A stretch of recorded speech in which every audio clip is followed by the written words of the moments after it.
if they are able to win a championship, if they're able to get to the finals, I believe it's because of the fact that Tyrese Maxey will become their best player in the face of their franchise. Ooh, not spicy. Embiid and not Paul George. I think he has to be the best player. If they win a championship this year, which I do not think they will, but if they do, I would bet that Tyrese Maxey would be finals MVP. All right, that was Evan Cohen this morning on Unsportsmanlike here on 97.3 ESPN. It's not Embiid. It's not Paul George. It's Tyrese Maxey. Evan Cohen, you believe he has to be the guy that leads them to a title. Is Tyrese Maxey, I always say, the team that wins the championship has the best player on the best team. Is Tyrese Maxey a best player on the best team? Not yet, but I don't know that the other two guys can be as well. As crazy as that sounds, because Mike, you're not talking about, and pardon me if I wash off sweat as I was doing my big run just now. So now I'm drenched. Anyway, so I think that Maxey can actually be that at some point. It would be rare. You don't normally see a point guard as that in the NBA today, right? It's more of the 3-and-D type wings that we just saw with Jason Tatum, Jaylen Brown, obviously Giannis, who's not really 3-and-D, but he plays more of the wing position.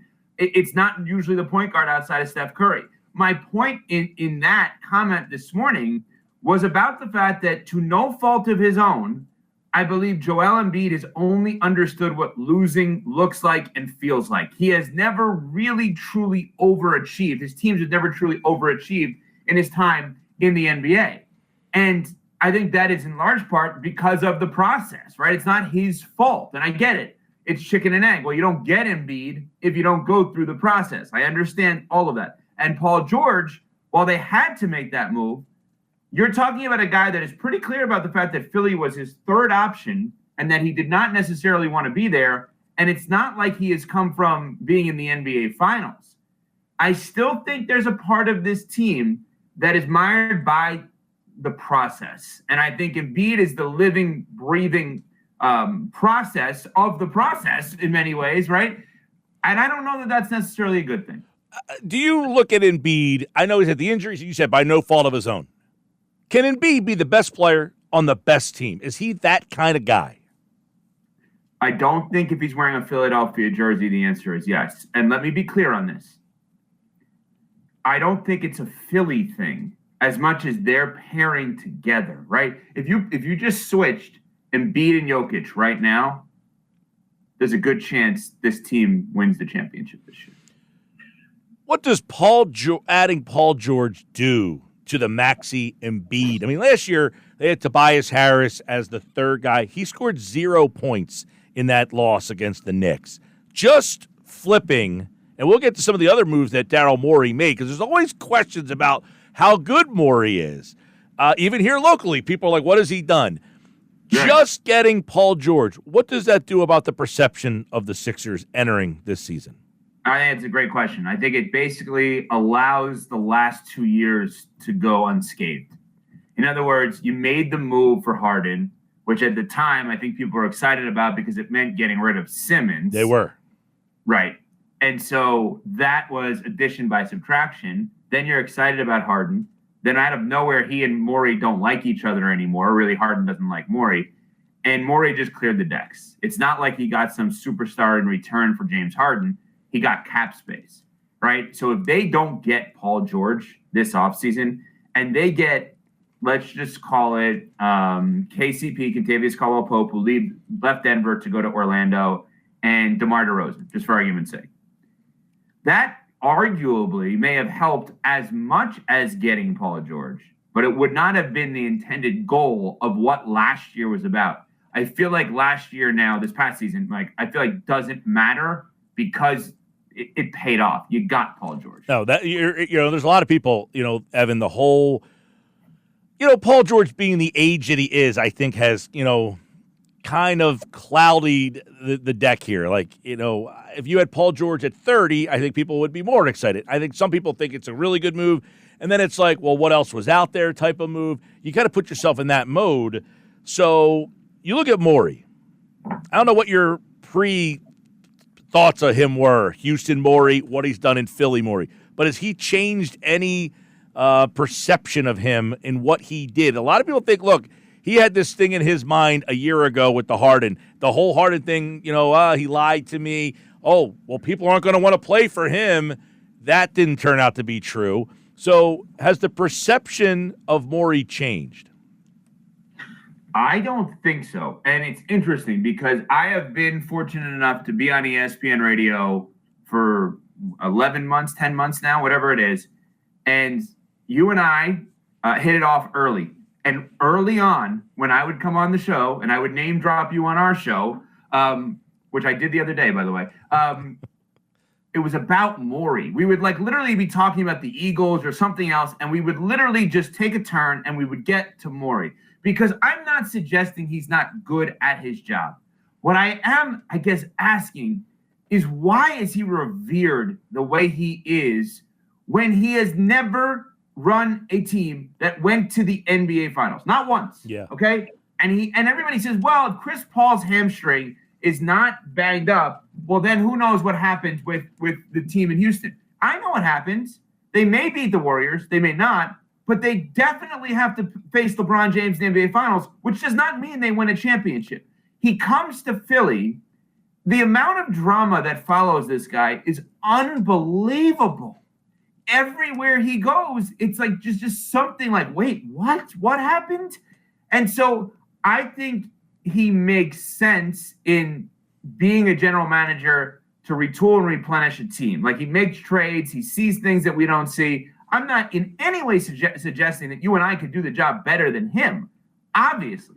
What I am suggesting is that let's not crown him as the best executive in the sport when we've seen 6 different title winners over the last 6 years, and he's never been to a final. Yeah, listen, he was the adversary of the Warriors teams, but he was never able to get the piece to get them over the top and beat those Warriors team, and that was an all-time great team. You're right. One of the discussions we had, Evan Cohen on Sportsmanlike weekday mornings at 6 on 97.3 ESPN, we talked about, when Hinkie left and Colangelo took over, what if Morey took over at that point?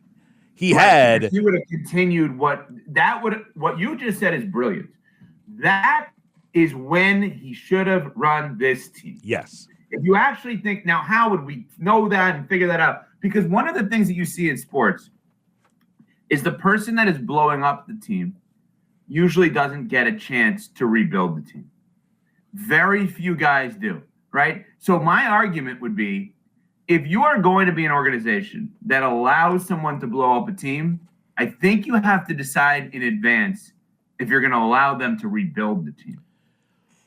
The Hinkie thing was wild, though. I mean, a lot of speculation that the NBA stepped in, and then they kind of placed the Colangelos in and yada, yada. But when Colangelo came in, he essentially had a treasure chest of picks and cap space.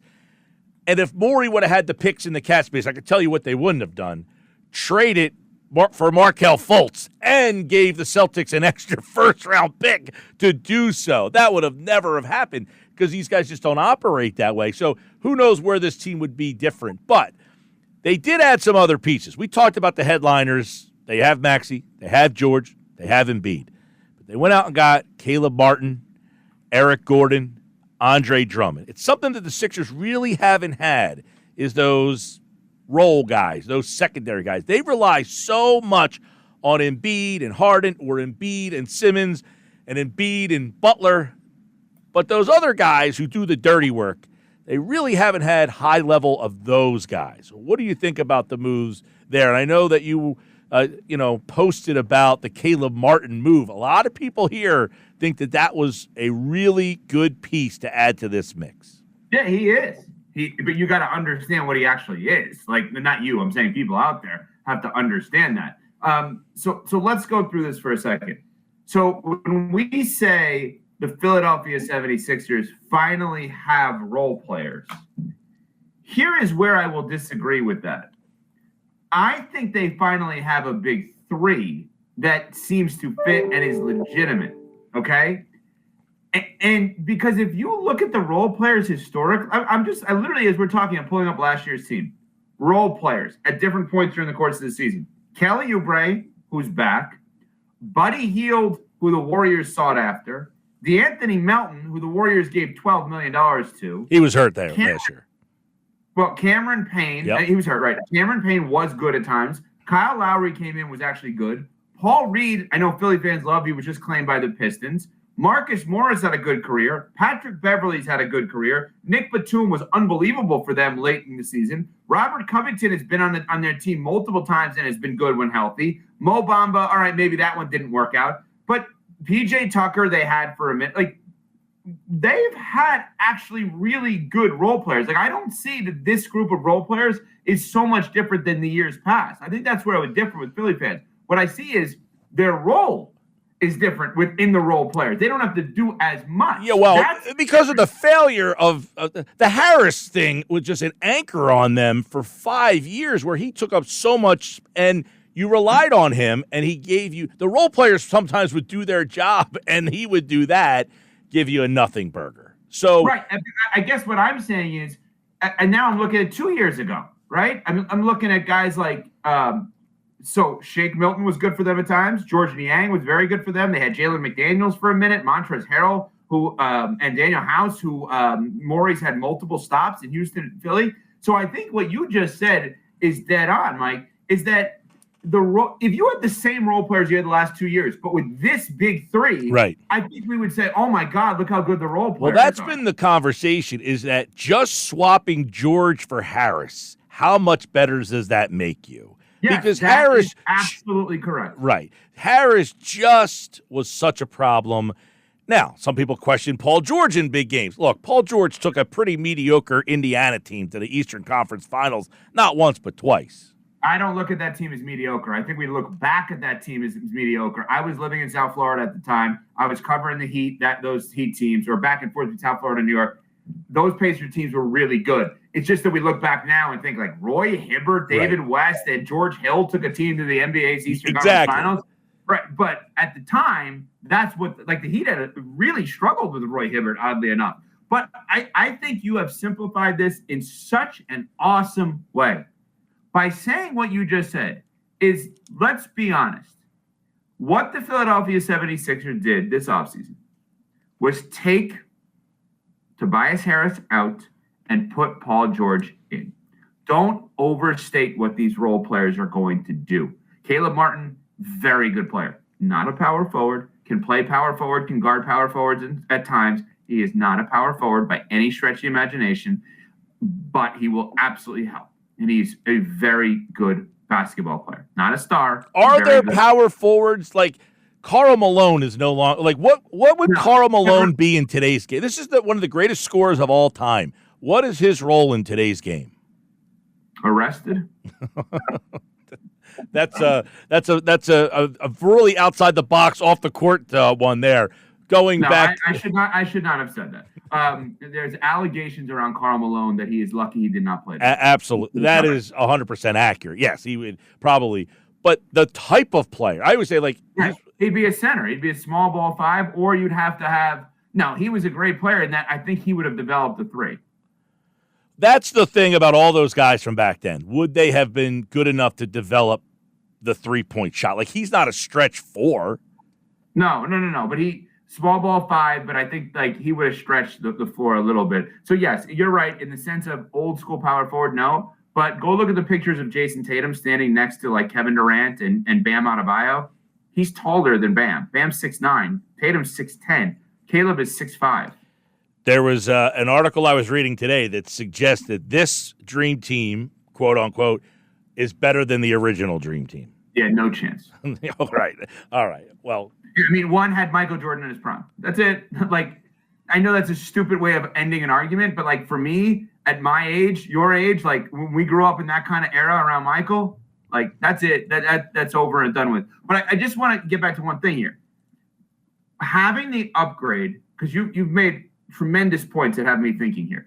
But having the upgrade of Harris to George does not mean Embiid's going to be healthy in the playoffs, and does not mean they're going to do what I suggest. Or George, by the way. Or George is going to be healthy.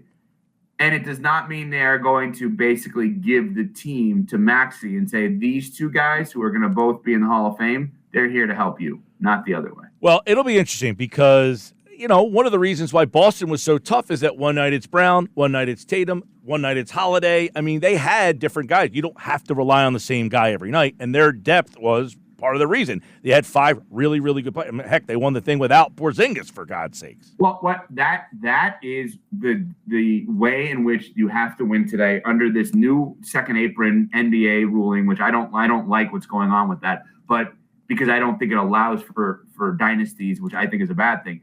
But basically what you need is 5 players. No, let's call it 6. You need 6 players that you can look at and say, they're at least good on both offense and defense. No, like the specialty guy, the guy that comes in to just play defense or just shoot threes will be exposed in the new NBA. You just simply need 5 to 6 guys that are low end, at least good on both offense and defense, and not one or the other. So if you look at Philadelphia, Embiid, obviously, Maxey, he's not a great defensive player, but good enough. Paul George, obviously. I think Caleb can fit that as your 6th guy. I don't think he's your top 5 necessarily. Eric Gordon, 7th guy, 8th guy. I mean, do they have enough around those 3 to theoretically beat the Celtics? See, that's where I actually think somebody that I have a weird feeling that this guy is going to end up being good. I think Jared McCain's going to be good. We talked about this. All right, so here's a question for you, Evan Cohen. If Jared McCain is akin to what Maxey was as a rookie, is that over expectations? He played 15 minutes a game. He scored 8 points. He was a little spark plug off the bench. But if I said Jared McCain plays 15 minutes, scores 8 points as a rookie, are you saying that's step in the right direction? Step in the right. There's something about him. I almost feel like he's just punking everybody. It's like, oh, you just think because like he wears nail polish. Who cares? He dances in TikTok videos. Who cares? Yeah. He's already the best player. Like he looks great this summer. Like he was all over the floor. He was diving for loose balls in a summer league game in Utah. I said earlier, I signed that guy up for me for exactly right. You have a problem with Embiid playing in the Olympics? Yes, I do. Ooh, all right. I'm against you on this one. Well, are you saying? I don't mean from a country perspective. I mean from an injury perspective. I get it. No, that's the thing. Everybody just doesn't want him to play because of that. But to me, all this conversation we're having is about Embiid. Embiid needs to be around that team of guys so they can bust his stones. You guys talked about it this morning. He's the only MVP not to get to the conference finals. Guess what? Go around a bunch of guys who have won championships and have them bust your stones about not being there and then come back. I get the injury part of it. That's a good counter. Right. I get the injury part of it, but guess what? I'm taking my best 2 or 3 shots with him and Paul George, and to get him at his best, he needs to be around those guys. All right, I'm back in. Yeah, he should be around them. Welcome to my side. Well, how about this? Can he play 3 minutes total a game and just be around them? Yeah, just practice with them. I don't care if you play. Yeah, because what you said makes sense. I don't think he should play too much. If God forbid he gets hurt or he breaks down at the end of the regular season, you are going to take call after call after call on 97.3 about, well, of course he got hurt. Look at the extra wear and tear on his body from the Olympics. There's 100%. Right, but that's what's going to happen. 100%. Paul George, you hinted at it earlier. The Sixers seemingly were not his first choice. He wanted to go to L.A. He said as much. He said as much. He was very candid on the podcast. He wanted to go to L.A. They lowballed him. He liked the idea of playing in Golden State, and I get why. Geographically, he said, I wouldn't have to move. This seemed to be his third choice. So do you look at buyer's remorse about that? Do you look at that and say, he chose us not because he wanted to be here? That is a part that really scares me. But I'm going to flip it. Does it scare you as somebody who's lived this forever, that somebody that speaks to Philly fans every single day, that if he goes 2 of 15 one night just because he's off, in every other city it's whatever, in your city, in and around Philly and Atlantic City, it's get this guy off the team. See, and I was watching highlights and stuff, although I can't watch highlights because Wimbledon's on all day, every day. I got to get Wimbledon off my channels. It's too much. I don't need it on both channels, all right? But that said, I said, as soon as I see the highlights of him and they're showing him shoot a 3 and do this and then that, and as soon as they see He's a total upgrade over Harris. They're going to love the guy, and then in turn, he's going to love it here, like everybody else does. The minute the fans connect with the new guy, look at Bryce Harper. I mean, well, that's exactly where I was going to go. Because I see Bryce Harper's name scrolling on the screen here underneath the Sports Bash. Back logo. tonight, baby. He's back tonight. So if I were Philadelphia and I were Daryl Morey, who I know doesn't care about the human emotions and that's not his thing and all that kind of stuff, I would call over to the Phillies organization, Dave Dombrowski, right? Still running it, yep. Correct? Mm-hmm. And I would say, I need to connect Paul George with Bryce Harper. I need them to get together. I need them to go to lunch, dinner, whatever it is. I need to make this intro because Bryce Harper entered the city and won everybody over immediately. Yeah. Well, they got Dr. J. Dr. J was in his crib, man. That's what he said on the podcast, P. That was what he said on the pod. He said, Dr. J was in my crib. But I think Dr. J's an icon. Mike Trout, they got Mike Trout to call him. All of those things are great. Little Dicky, by the way. Now I love Dave Bird. That's the best. Dave is the best show on television. Anyway, I just think Harper's different. No doubt. Harper is in the moment now. He had this perception about him that is so not true coming into Philly. Pretty boy couldn't be further from the truth, as you know. He's as hard-nosed, hardworking as could be, dive head first kind of guy.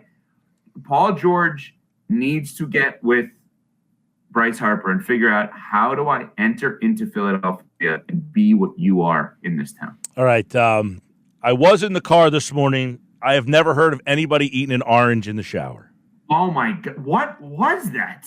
I don't know. I'd never heard that before. Michelle Smallman, for those who don't know what Mike is talking about, on our show this morning said it's a common thing that people eat oranges in the shower. My producer's looking at me like, what are you guys talking about? So he, too, has not heard of it. Yeah, I heard it. I was in the car.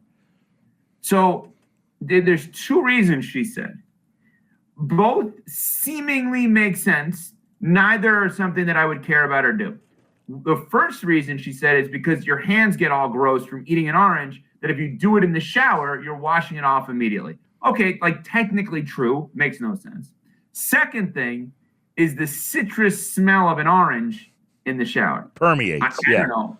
There are these sprays that I use that you could use, like the Glade spray or whatever it is, that I'd rather use than eat an orange. Because then I was just like, okay, so if Pat, our producer from Philly, Pat Costello, was just going to eat wings in the shower tonight. Right. Single guy living in Connecticut, like, are you okay with that?